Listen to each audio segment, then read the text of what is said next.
Hello MPPNs, this is our second video, right? I hope you have understood the first portion of this chapter. Now we are going to deal with the next portion, that is the last portion of this chapter. Today we are going to wind up this chapter. Today we are going to study science. The first chapter which we are dealing with is things essential for life. Let's continue with the second part of this chapter, okay? Let's have a look at the contents of this chapter. These many topics we are going to deal in this chapter, and we have completed the first 4 topics, that are air, oxygen, nitrogen, carbon dioxide. Now in this part we are going to deal with the highlighted topics. What are they? Water, heat, light, minerals, interdependence of plants and animals. Let us continue. Let me introduce this chapter once more. All plants and animals have life, right? There are 8 things essential for life. What are they? Oxygen, carbon dioxide, nitrogen, water, heat, light, minerals and air. In this part, the first topic which we are going to deal today is water. Water. Most of the life processes in plants and animals occur in the medium of water.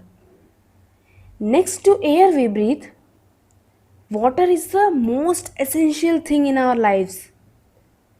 Water is an essential component of all living bodies. Most of life processes in our plants and animals occur in the medium of water. Therefore, plants and animals cannot live without water. Water makes clouds, rains and weather cycle. Do you know? Clouds are made with tiny droplets of water. Have you studied water cycle? It is the continuous flow of water in the atmosphere. I will tell you the process.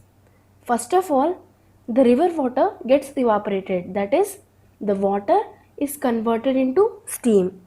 Then it condenses into water droplets. These water droplets combine together to form a cloud. When these clouds become heavy, then they precipitate and it rains. Okay? Water is an essential component for germination of seeds and growth of plants. Water is essential for germination of seeds and growth of plants. What do you mean by germination? It is a process by which a small seed grows into a full plant. Okay? Animals also need water. What for? What for the animals need water? Animals need water for digestion of food. Water helps the animals to keep themselves cool. Now we will study water percentage. In this topic, we will study about the percentage of water that a particular organism contain. Let us see. All animals and plants contain large amounts of water. First of all, human being. Human being contains 70% of water. Next, what is this? It is a watermelon. A watermelon contains 90% of water. Next, it is an elephant. Elephant contains 80% of water. Next, what is this? Tree. A tree contains 60% of water. Let's recall once more. Human being contains 70% of water. A watermelon contains 90% of water. Elephant contains 80% of water and a tree contains 60% of water. Clear? Let's move ahead. The second topic which we have to deal in this part is heat. Heat. All our life functions depend on right amount of warmth. All living beings need heat or warmth for life. Okay? Warmth is essential for the germination of seeds and incubation of eggs. I have told you earlier what is germination.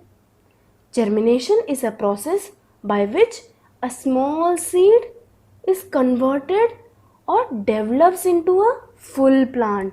And what do you mean by incubation of eggs? That means hatching of eggs, giving warmth to the eggs. Okay? The food is burnt up slowly in living bodies to give them heat. The food is burnt up slowly in living bodies to give them heat. Excess heat or cold can kill the living beings. They need just the right amount of warmth, not more than the limit or not less than the limit. In hot deserts and cold icy climates, only very few plants and animals can survive. Air and water maintain just right amount of warmth on earth to maintain life. Name the two components that is used or that is very much essential for maintaining right amount of warmth on earth. They are air and water. Let's move ahead. See here, what is this? Warm-blooded animals. Who are they? I will tell you. On the basis of body temperatures, animals are divided into two: warm-blooded animals and cold-blooded animals. Who are warm-blooded animals? Warm-blooded animals are those animal species which can maintain a body temperature higher than their environment. Sucking animals, that are mammals and birds, maintain a constant body temperature. They can maintain a constant or fixed body temperature no matter how cold or hot is it outside. Their body temperature is not dependent on the surroundings. Okay, now let us see the examples. See here in the chart.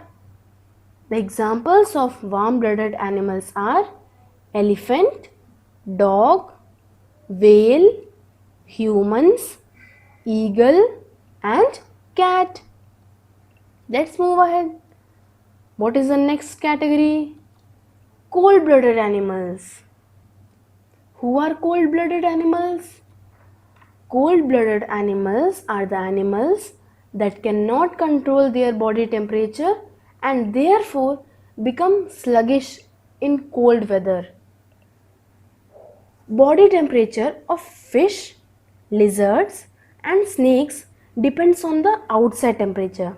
I told you in the case of warm-blooded animals, the body temperature of that animals does not depend on the surroundings temperature, right? But in cold-blooded animals, body temperatures completely depends on the outside temperature. When it is very cold, their body temperature goes down. When it is hot, their body temperature goes up. These animals are known as cold-blooded animals. Let us have a look at the examples of cold-blooded animals. Fish, alligator, frog, crocodile, snake and lizard. Let's move ahead. The next main topic of this part is light. I think all of you are aware or known about light, right? So, light. Plants need sunlight to make food. Now, tell me the process by which plants make their own food. It is known as photosynthesis, a major component to prepare or a major raw material to prepare the food for the plants is sunlight. So, plants need sunlight to make their food. We need sunlight to perform all our life functions well. We, the human beings, or we can say animals, need sunlight to perform all our life functions well. See, here are the pictures of light. First one, sunlight is entering the forest. Secondly, you can see the picture of sun. As usual, we see in the daytime, right? Let's move ahead. The next topic of this part is minerals. Minerals. All plants and animals need minerals for health and growth. All plants and animals need minerals. What are minerals? They are the resources which we get deep under the ground. Plants absorb them with water from the soil through their roots. I told you what is photosynthesis. In the process of photosynthesis, minerals also play an important role. So that we can say that minerals are very much essential for plant growth, right? Animals get these minerals by eating plants and other animals. How? I told you that plants make their food using minerals, and that plants are eaten by animals, so that minerals that was stored in the plant's body is transferred into the animal's body also. Understood? See, here are the pictures of several minerals that we get deep under the ground. They include diamond, pearls, gold, silver, granite, etc. Let's move ahead. The last topic of this chapter is interdependence of plants and animals. Interdependence of plants and animals. Plants and animals are complementary to each other. What do you mean by this sentence? This sentence states that plants and animals are interdependent on each other. That is, without plants, animals cannot live, and without animals, plant cannot live. Animals depend on plants for food, oxygen, and shelter. Animals depend on plants for what for? For food, oxygen, and shelter. Now, plants depend on animals for carbon dioxide and manure. What is manure? Manure are the substances that a farmer usually mixes with the soil to increase the fertility of the land, right? Okay, here is a picture for you. This picture shows you that plants and animals are completely interdependent on each other. How? See, this is a tree, and this tree gives oxygen to the goat, and see, this tree gets carbon dioxide from the cow, that is for preparing its food, right? So, plants and animals are complementary to each other. Once more, study this picture so that you can understand more about the interdependence of plants and animals, okay? Now we have come to the end of this chapter. Today we have studied the following topics. What are they? Water, heat, light, minerals, and interdependence of plants and animals. Okay? So, I think you have understood this chapter well, and if it is not so, then you can watch this video again and again till your all doubts get cleared. So, be happy and keep learning, and stay home, stay safe. Bye.